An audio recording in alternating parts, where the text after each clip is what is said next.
During 1992, a forester came to a friend of mine with a baby monkey, which the previous day, the Sunday, they went hunting and they shot the mother, and so the baby was clinging onto the mother, and then he decided to bring it to my friend, and she didn't want it because the laws in the country was that it is illegal to keep a vivid monkey, a baboon, and if you're found in possession with any of those animals, you will go to court. So she didn't want it. Then he excused himself and he walked outside with the baby by the tail, and he wanted to hit him against the wall to kill it. And I said, "You can't do it." And he said, "Yes." I said, "No." I said, "Well, if you want it, then you can have it." And he threw the baby at me, and luckily I could catch it. I went to the SPCA to lay charges against him for the cruelty of animals. I didn't accept it, and I went then to Nature Conservation, which is supposed to look after the animals and to conserve. And they said, "Sorry, sir, you are guilty." And they found me guilty of 14 charges. So I had to go to court. I went to court with a monkey sitting on my shoulder, and the security said, "You're not allowed to take animals in." And I said, "You don't understand. I'm not on trial. This monkey is on trial. They want to kill it." The court was very sympathetic. So there was a test case, and the magistrate decided that this animal deserved the right to life and should undergo rehabilitation. But rehabilitation per se did not exist, and this is where it all started. And so that was a big thing, you know, that gave rise to a lot of things to follow on that. I knew Bob for a couple of years before I got involved with the monkeys and the animals. At that stage, he'd already started an organization called Riverside Monkey Foundation. And the monkey that he had, that he'd been taken to court about, or was taken to this organization to be rehabilitated. We bought the ground where the center is now, and we started developing it.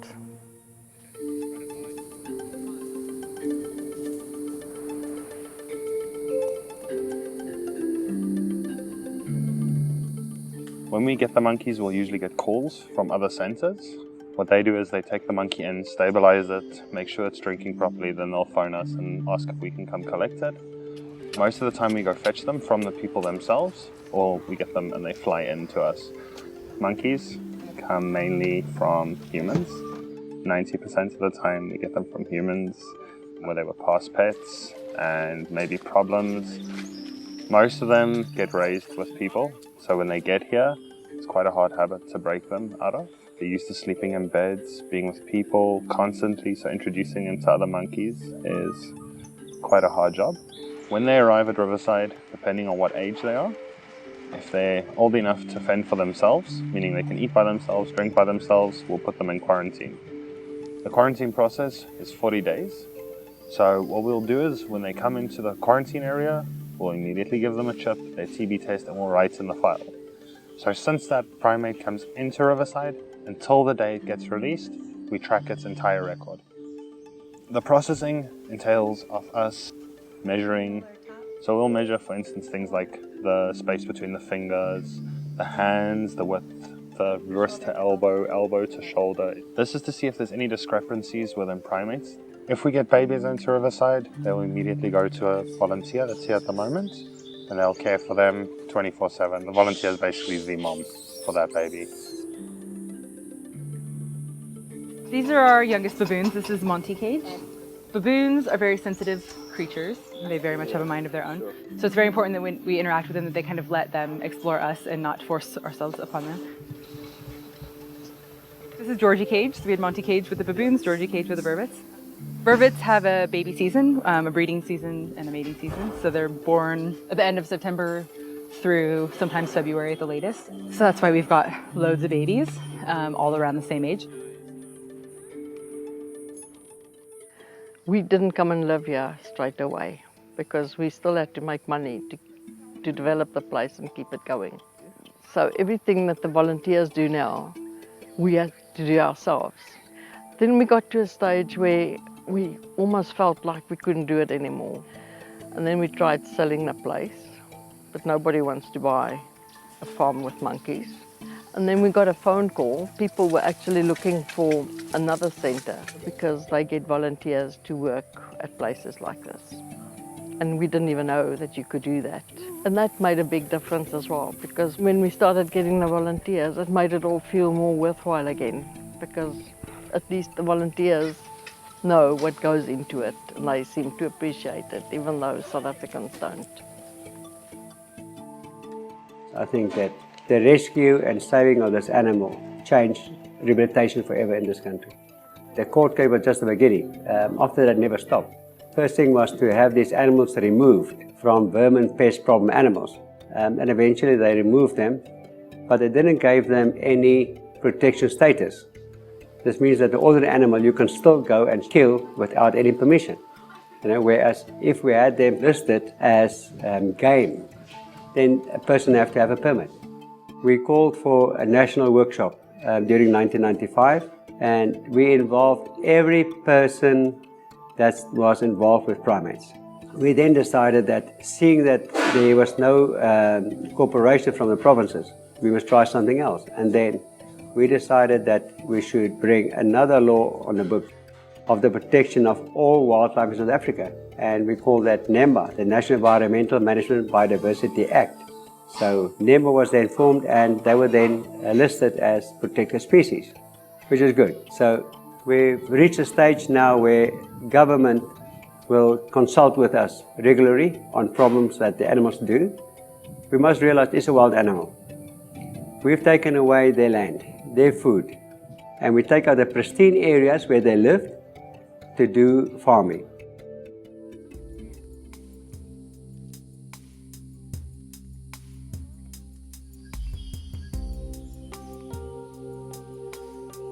At about 1.5 to 2 years old, also depending on the sex and the weight of the animal, we'll move them into an introduction enclosure.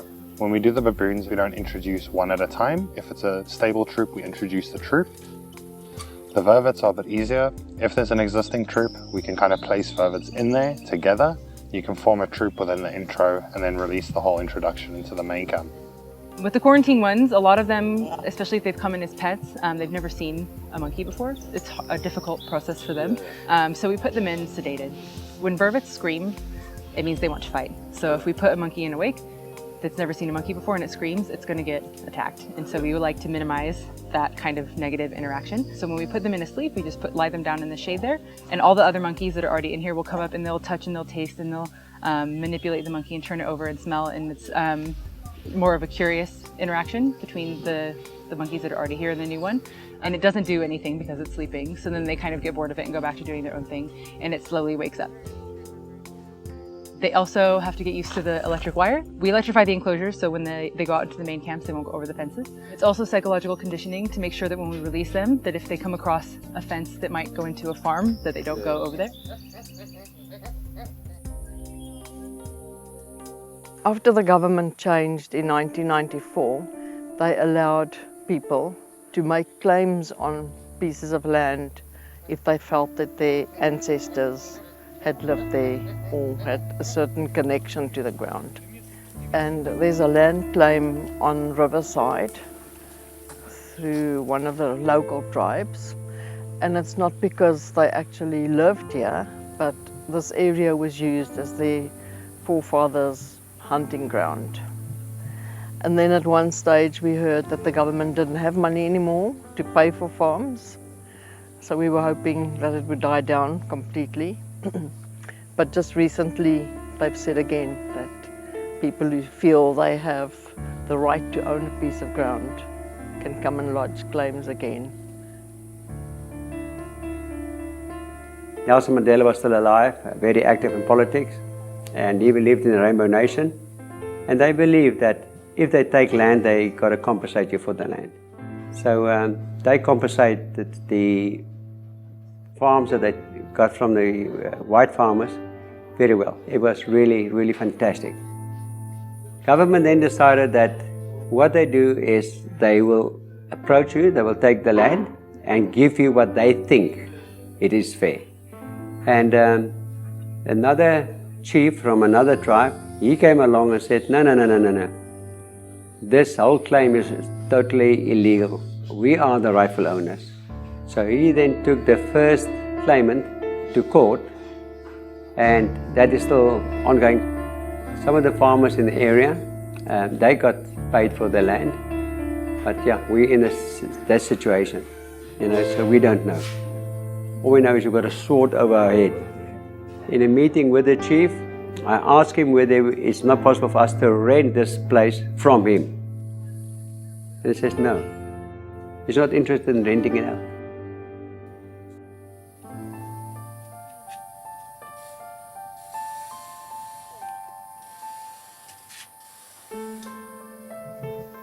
In the main enclosure, the monkeys are there for a minimum of 2 years. That is their final stage of rehabilitation at Riverside before they get taken to the release site. The reason we put them in the main camp and monitor them thoroughly is to make sure that the troop is able to reproduce and to sustain themselves as a troop. The main camp also is completely hands-off, so if there's any sick animal in there, we are not allowed to touch it. If we're going to pull a monkey every time when it's ill and it's in the main camp, we will never be able to tell if that monkey can survive in the wild. The main camps have enough vegetation, it's got everything that every release site has got. It's essentially a semi-wild enclosure. If the troop is doing all well, if they've had a few babies, the babies are healthy, the troop's healthy, not much casualties, which we hardly ever have in the main camps, they're perfect. That means they can be released. Riverside started with the vervets in 1992 and didn't start with the baboons till 2008. So the first baboon troop that was formed, they wanted to see if they could apply the same release methods as they used for the vervets to the baboons and if it would work. They started with a small troop of only 25 and they released them in 2011 and it went very well. They went to visit them a year ago and they were still all there and they were doing very well. And then in the meantime, the Department of Water Affairs decided to build quite a big dam quite away from here. It'll be a huge dam, which means that almost 2/3 of our property will be underwater. So that whole area where the dorms are and up to the Natal camp will be underwater. And you would think they had to pay you out if they do that. But then they told us to go and have a look at our papers and things again, and they say if they take your ground because it's needed for a life resource, which water is, then they don't have to pay you out, then they can just flood it. So we were sitting with two things. And we're in that situation now, so we don't know where to go. But we're sitting with animals. These animals are alive. The present rule is that government, if they decide to take your land, they will give you 1 month's notice. It makes it difficult because if you don't know when they're going to tell you to leave, you've got no plan according to time when you must relocate. To relocate something like this is going to take quite a couple of months. So it just makes it all really difficult if you don't know what's going to happen and where you're going to go to.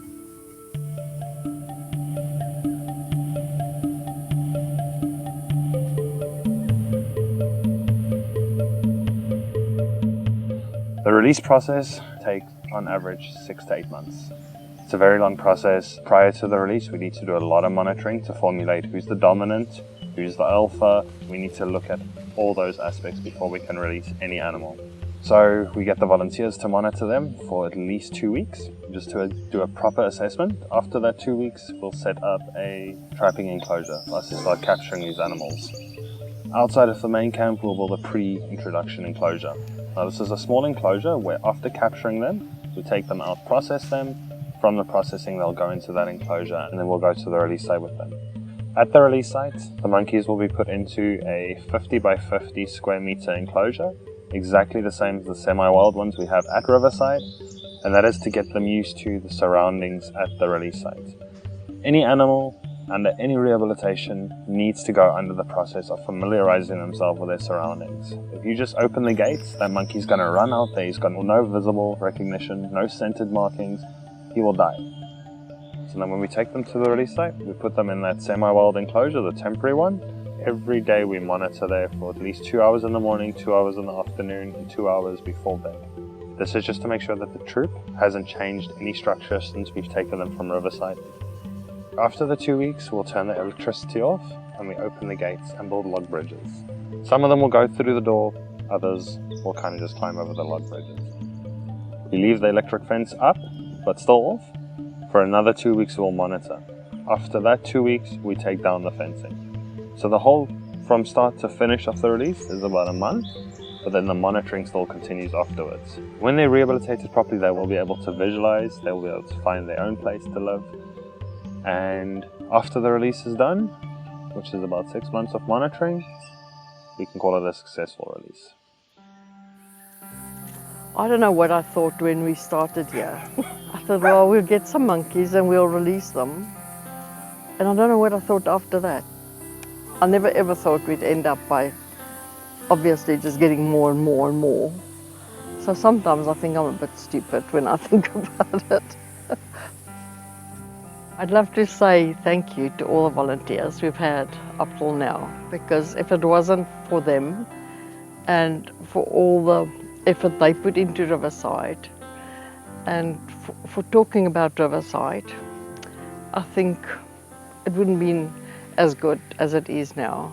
And we can't do without the volunteers because we don't get grants from the government or any financial help. And it's basically the volunteer money that helps to keep Riverside going and look after the animals. We are receiving very sympathetic conservationists from all over the world coming in to volunteer. And if it was not for those volunteers, if it was not for their support, this whole world would have been so much poorer. And to know that apart from all the hardships, losing a lot of sleep about the dam and expropriation, that we got friends, we got extended family all over the world.